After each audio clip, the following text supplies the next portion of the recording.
Black Knife, the legendary Apache leader and his fight for freedom. Better known as Black Knife, he emerges as an iconic figure and charismatic leader of the Apaches during the turbulent decade of 1840 and 1850. His domain extended from the west of the majestic Rio Grande to the enigmatic Black Range in New Mexico, with Ojo Caliente as his favorite refuge.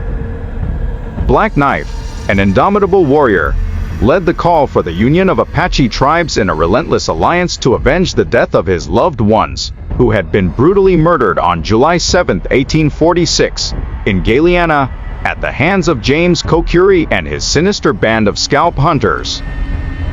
In the cold winter of 1846, Black Knife, along with other legendary leaders like Mangus Coloradus and Kuczynski Delgadito, joined forces and led a fierce retaliation attack against Galeana.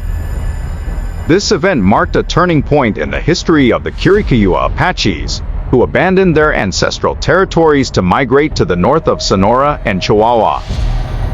From that moment on, the different Apache bands began a process of reorganization and strengthening.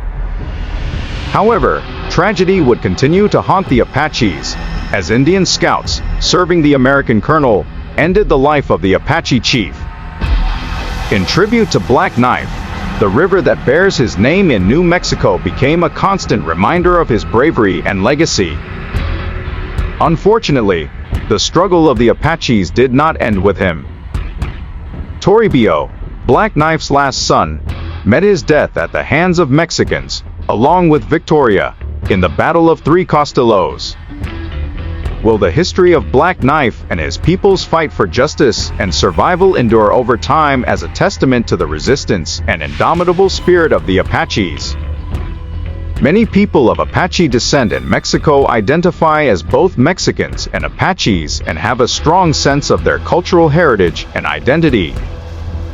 Some Apache groups and organizations in Mexico work to preserve and promote their culture and heritage, including conducting traditional ceremonies, teaching the Apache language, and creating educational and cultural programs. It is important to highlight that Apache identity and ancestry are a delicate issue in Mexico due to the history of discrimination and marginalization of indigenous peoples, including the Apaches. Many people of Apache descent have faced difficulties in obtaining recognition and support from authorities and society in general and continue to fight for their rights and cultural identity. If you have enjoyed our content, we invite you to share it with your friends and family so that they can also learn about the history of these indigenous leaders.